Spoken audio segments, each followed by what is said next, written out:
नमस्ते दोस्तों, मैं ओंकार सिंह और आपका इस चैनल माइंडक्राफ्ट पे स्वागत है। ये वीडियो जो कि हमारा आज फर्स्ट एजुकेशनल वीडियो है, जिसमें हम कॉमर्स के बारे में बात करने वाले हैं। कॉमर्स क्या है एग्जैक्टली, इससे हम जानने वाले हैं। तो शुरू करते हैं।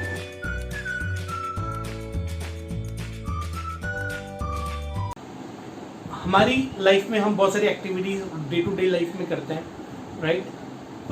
जैसे कि खाना खाना, वॉक पे जाना, ऑफिस जाना, बहुत सारी एक्टिविटीज़ हैं जो हम रेगुलरली करते हैं।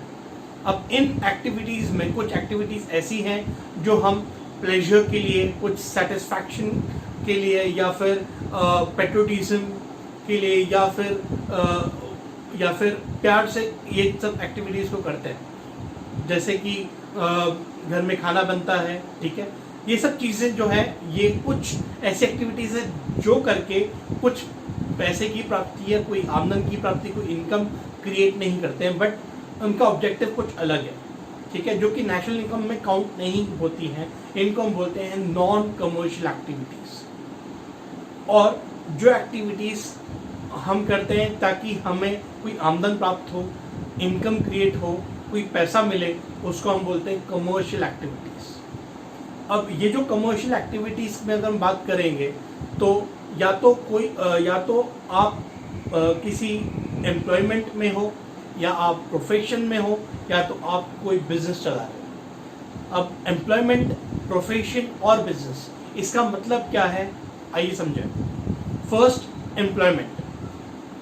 एम्प्लॉयमेंट एक ऐसा एग्रीमेंट है जिसमें एम्प्लॉयर और एम्प्लॉय एग्रीमेंट में आते हैं, और एम्प्लॉइज को कुछ रोल्स एंड रिस्पॉन्सिबिलिटीज दी जाती है, उसको कोई टास्क दिया जाता है, उसको कुछ एक्टिविटीज़ करनी होती है जो करके उसे कोई आमदन प्राप्त होती है, जैसे कि सैलरी, ठीक है। कोई मजदूर है तो फैक्ट्री में जाता है, काम करता है, और उसको उसके बदले में वेतन मिलता है, जिसको हम बोलते हैं वेजेस, ठीक है। कुछ एम्प्लॉइज़ को सैलरी के अलावा कुछ और बेनिफिट्स भी मिलते हैं।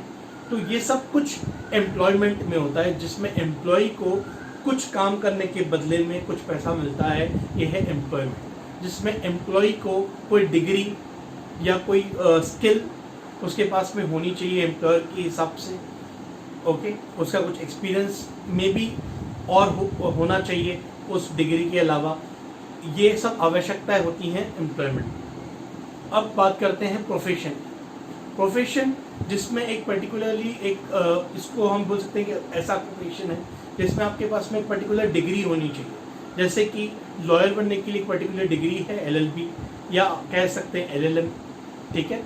देयर आफ्टर आप कह सकते हो डॉक्टर बनने के लिए एक डिग्री है, ठीक है। ऐसे अलग अलग प्रोफेशंस में, इंटीरियर डिज़ाइनर के लिए एक डिग्री है।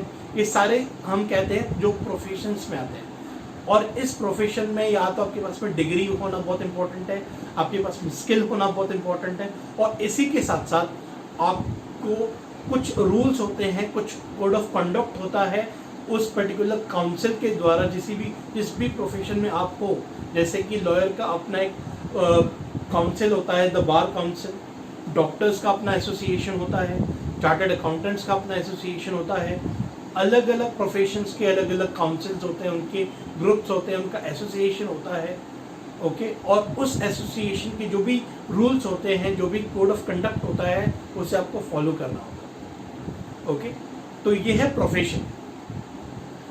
तीसरा है बिजनेस में जो बिजनेसमैन है, बेसिकली वो सोसाइटी में जो भी लोगों को एक प्रॉब्लम्स हैं, उनकी जो नीड्स हैं, उनकी जो डिमांड्स हैं, उसको सर्वे करता है, उसको जानता है, और एक प्रोडक्ट या सर्विस वो डिज़ाइन करता है, उनको प्रोवाइड करता है लोगों को, ताकि उसको मॉनेटरी गेन मिले, उसको प्रॉफिट्स मिले, वो कमा सकता है।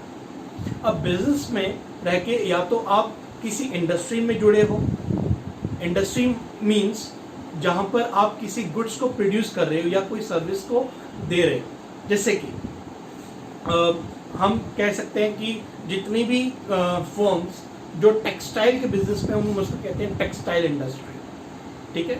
उसके बाद में जितने भी बैंक्स हैं, वो सब बैंक्स मिला के हम बोलते हैं बैंकिंग इंडस्ट्री। ऐसे जो भी फर्म्स अलग अलग कुछ पर्टिकुलर प्रोडक्ट को, एक पर्टिकुलर सर्विस को दे रही हैं, और हम उसको एक टर्म देते हैं इंडस्ट्री।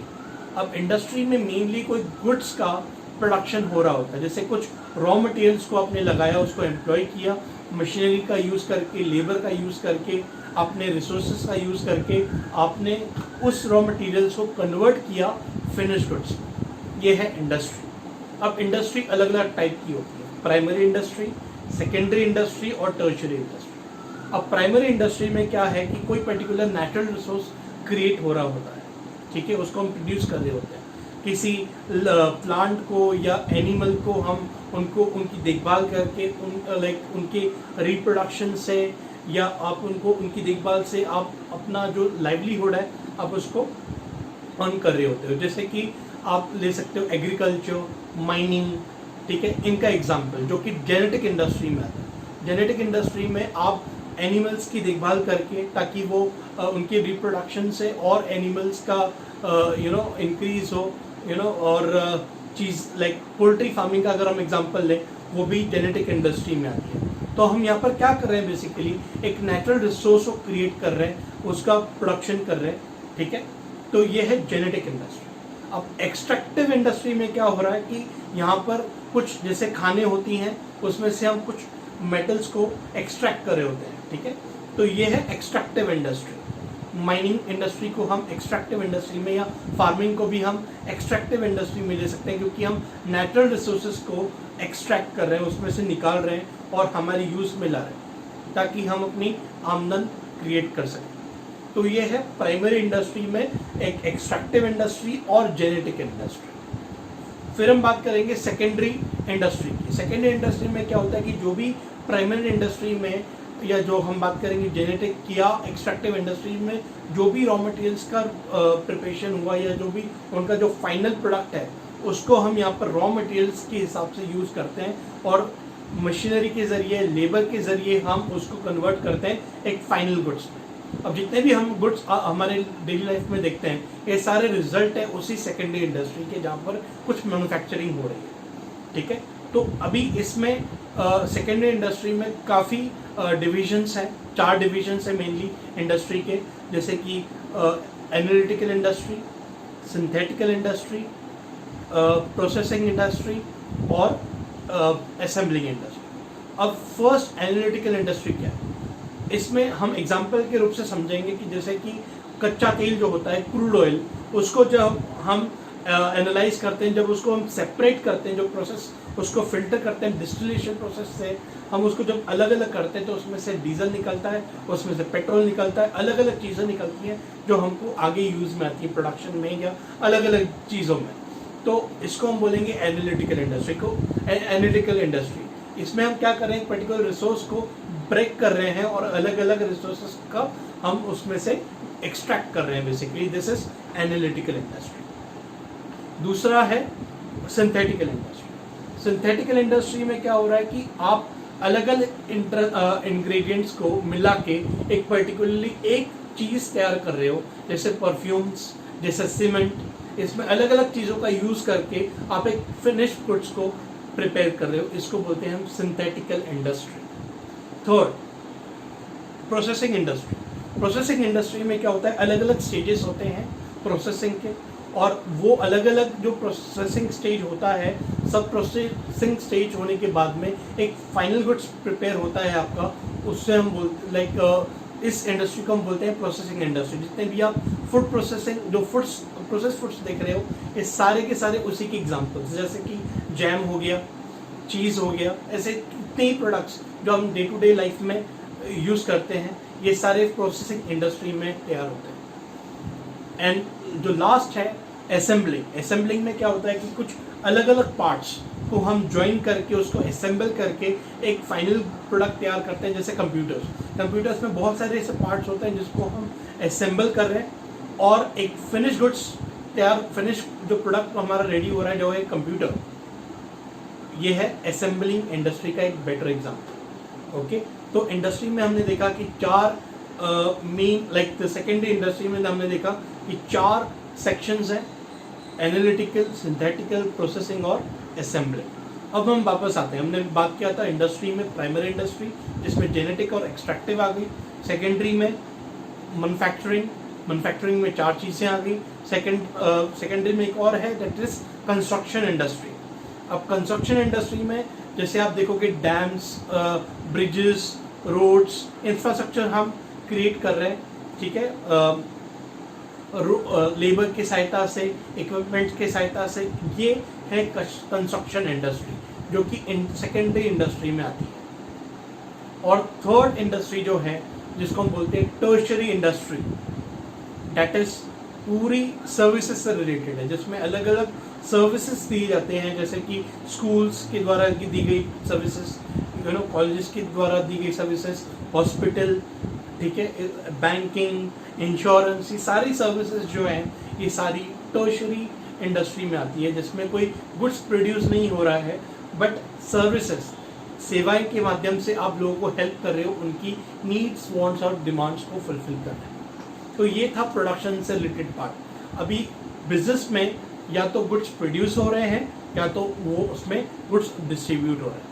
तो अभी हमने प्रोडक्शन का जो था सेगमेंट उसको हमने देखा। अभी हम डिस्ट्रीब्यूशन की बात करेंगे कि गुड्स जो हैं डिस्ट्रीब्यूट किस तरीके से हो रहे हैं। तो हम इसमें पहले बात करेंगे ट्रेड की।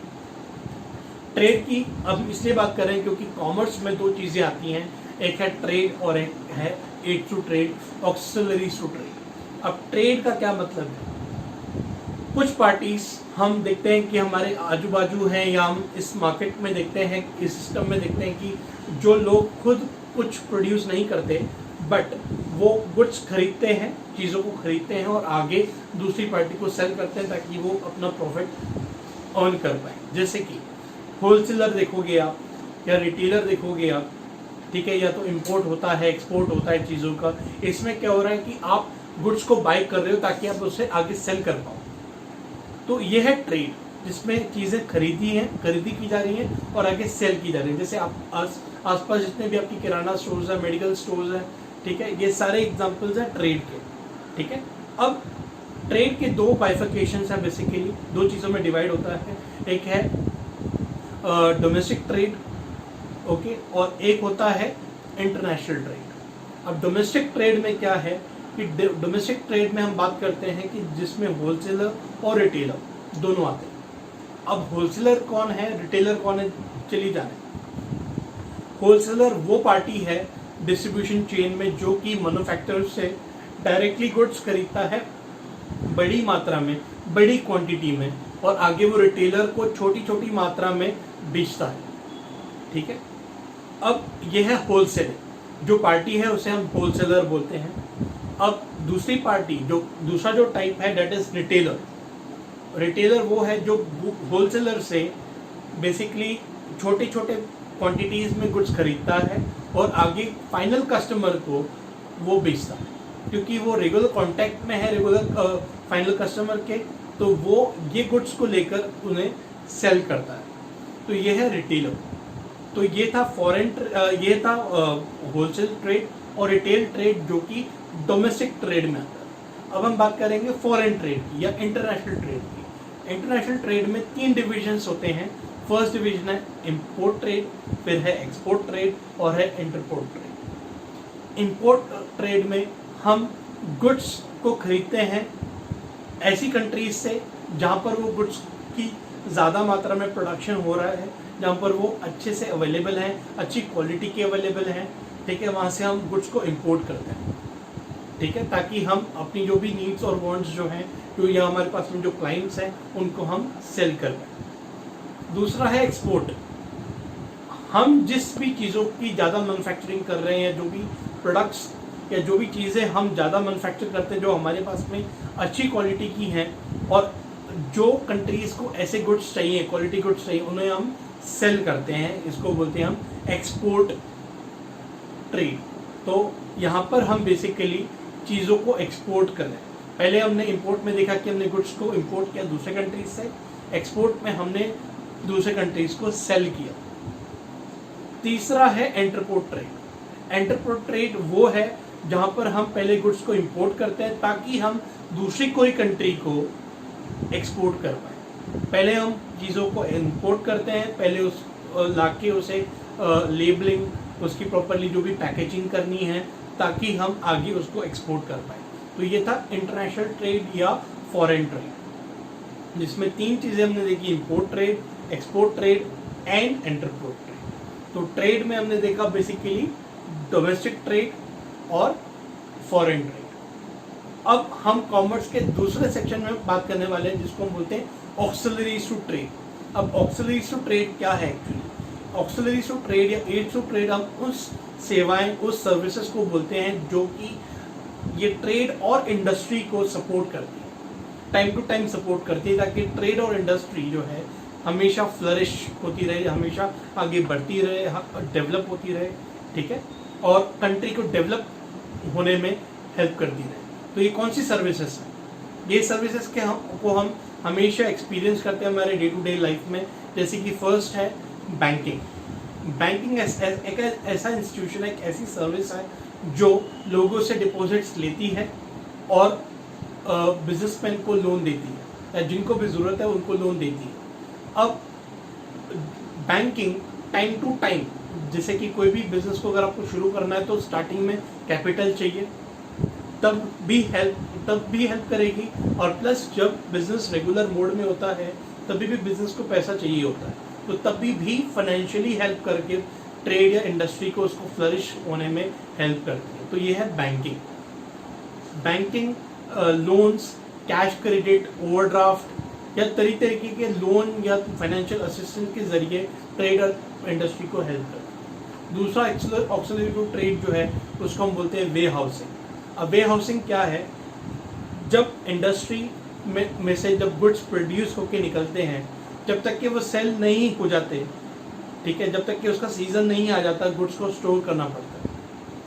तो वे हाउसिंग एक ऐसी सर्विसेज है जहाँ पे बिजनेसेस और ट्रेड को हेल्प किया जाता है कि वो जो गुड्स हैं वो प्रॉपरली स्टोर हो पाएँ, जब तक कि उनका टाइम, डिमांड का टाइम नहीं आता, जब तक कि वो डिमांड में नहीं आते, जब तक कि वो मार्केट नहीं हो पाएंगे, तब तक कि गुड्स प्रॉपरली स्टोर हो पाएंगे उस जगह पे। अलग अलग टाइप के वेयर हाउसेस होते हैं, उसके ऊपर हम अगला वीडियो ज़रूर बनाएंगे। आज फिलहाल आप ये समझिए कि वेयर हाउसिंग एक ऐसी सर्विसेज है जो गुड्स को स्टोर करने में मदद करती है, टाइम यूटिलिटी क्रिएट करती है बिजनेसमैन के लिए। जैसे बैंकिंग ने फाइनेंस यूटिलिटी क्रिएट की, वेयर हाउसिंग ने टाइम यूटिलिटी क्रिएट की। तीसरा ट्रांसपोर्टेशन। ट्रांसपोर्टेशन कोई भी बिजनेस के लिए बहुत इंपॉर्टेंट है, इंडस्ट्री के लिए बहुत इंपॉर्टेंट है, ट्रेड के लिए बहुत इंपॉर्टेंट है। क्यों? जब तक कि रॉ मटेरियल इंडस्ट्री में नहीं आएगा तब तक कि रॉ मटेरियल आगे प्रोडक्शन या वो उसका कन्वर्जन फिनिश गुड्स में नहीं हो सकता। जब तक कि ट्रेड में ट्रेडर गुड्स उससे परचेस नहीं कर पाएगा मैन्युफैक्चरर से, तब तक कि ट्रेड आगे नहीं बढ़ पाएगा। तो ये सब चीज़ों में मतलब इंडस्ट्री में रॉ मटेरियल्स का आना, जो इंडस्ट्री से ट्रेडर के पास में गुड्स का पहुंचना, ट्रेडर से कस्टमर तक गुड्स का पहुंचना, इस सब प्रोसेस में ट्रांसपोर्टेशन का बहुत बड़ा हाथ है। इसके बिना गुड्स कभी डिस्ट्रीब्यूट बिल्कुल कभी हो ही नहीं पाएंगे। तो ट्रांसपोर्टेशन जो है टाइम और प्लेस यूटिलिटी दोनों क्रिएट करता है बिजनेसमैन के लिए। चौथा है इंश्योरेंस। इंश्योरेंस बहुत इंपॉर्टेंट है जब हम बात करते हैं प्रॉपर्टीज़ को या गुड्स को सिक्योर करने में। बिजनेस कोई भी हो, रिस्क हमेशा होता है, और उस बिजनेस में ज़्यादा रिस्क होता है जहाँ पर गुड्स ज़्यादा इन्वॉल्व होते हैं, जहाँ पर स्टोरेज की बात होगी, जहाँ पर बड़ी बड़ी फैक्ट्रीज को बनाना बहुत इंपॉर्टेंट होता है। तो प्रॉपर्टीज़ या गुड्स को हमेशा बहुत सारे खतरे होते हैं, जैसे कि उसको आग लग सकती है, या गुड्स की चोरी हो सकती है, या वो सड़ सकते हैं पड़े पड़े। तो इसमें इंश्योरेंस बहुत ज़्यादा काम में आता है, ताकि जो भी रिस्क है वो कुछ हद तक के कम हो सके। एग्जाम्पल कि अगर फैक्ट्री में, अगर वेयर हाउस में अगर गुड्स पड़े हैं सपोज 50 लाख रुपए के, और अगर मान लो उसे आग लग जाती है तो बिजनेसमैन को नुकसान होगा 50 लाख का, और अगर इंश्योरेंस नहीं है तो 50 लाख का नुकसान होगा।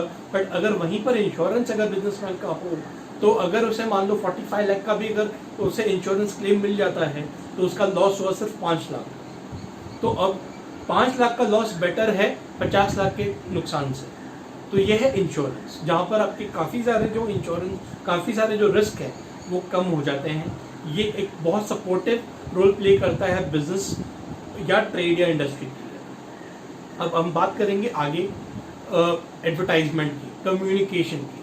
कम्युनिकेशन या एडवर्टाइजमेंट एक ऐसी सेवा है जहाँ पर कोई भी प्रोडक्ट या सर्विस के बारे में जानकारी हम देते हैं कस्टमर को। उसको कस्टमर को हम ये बताते हैं कि हमारा प्रोडक्ट जो है मार्केट में एग्जिस्ट करता है और ये आपके नीड्स और वांट्स के लिए एक परफेक्ट सॉल्यूशन है। जैसे एग्जांपल, टाटा स्काई का मैसेज है, इसको लगा डाला तो लाइफ झिंगा लगा। तो ये एक जो मैसेज हम टाटा स्काई जो दे रही है कस्टमर्स को कि हमारा जो ये कनेक्शन है डीटीएच जो बेसिकली जो कनेक्शन है, ये अगर आप लगाते हो तो आपकी लाइफ में एक मैजिक क्रिएट हो सकता है। ठीक है, तो हमारा जो प्रोडक्ट है वो आपके लिए यूजफुल है, ये एक मैसेज है। और ऐसे मैसेज जब कस्टमर को पहुंचते हैं तो वो उस चीज़ की डिमांड करता है, और डिमांड क्रिएट करेगा तो कंजम्पशन होगा, कंजम्पशन होगा तो प्रोडक्शन होगा, प्रोडक्शन होगा तो डिस्ट्रीब्यूशन होगा, और ये साइकिल हमेशा चलता रहता है, प्रोडक्शन, डिस्ट्रीब्यूशन और कंजम्पशन। जितना ज़्यादा कंजम्पशन मार्केट में होगा उतना ज़्यादा प्रोडक्शन होगा, उतना ज़्यादा डिस्ट्रीब्यूशन होगा। तो एडवर्टाइजमेंट का कंजम्पशन को क्रिएट करने में बहुत बड़ा हाथ है। तो ये सारे थे ऑक्सिलरीज टू ट्रेड। हम वापस आते हैं कॉमर्स की डेफिनेशन। तो कॉमर्स क्या है basically? Commerce is a set of services that facilitate and support the exchange of goods and services. अब कॉमर्स में ट्रेड और एड थ्रू ट्रेड इंक्लूड होता है, जिसके बारे में हमने बात किया। ठीक है, हमने उससे पहले कमर्शियल और नॉन कमर्शियल एक्टिविटीज से हम बात किया, हमने प्रोफेशन, एम्प्लॉयमेंट और बिजनेस के बारे में बात किया। ठीक है, और बिजनेस क्या होता है उसके बारे में बात किया, अलग अलग टाइप की इंडस्ट्री कौन सी होती है उसके बारे में हमने बात किया। तो मुझे लगता है कि जो भी हमने डिस्कशन आज किया है ये आपको समझ में आया होगा। ठीक है, अगर मान लीजिए अगर आपको कोई चीज़ नहीं समझ में आई, आप कमेंट सेक्शन में आप उसको लिख सकते हो। आप बेल आइकन जो है आप उसको प्रेस कर सकते हो ताकि आपको अपडेट्स रेगुलरली मिलती रहें। ठीक है, आप जुड़े रहें और इसको उन लोगों तक पहुंचाएं, उन स्टूडेंट्स तक पहुंचाएं जिनको इस एक्सप्लेनेशन की ज़रूरत है। ठीक है, आप कनेक्टेड रहें हमेशा। तो आपको मिलते हैं हम अगले वीडियो में अगले कोई सब्जेक्ट के डिस्कशन के ऊपर। धन्यवाद।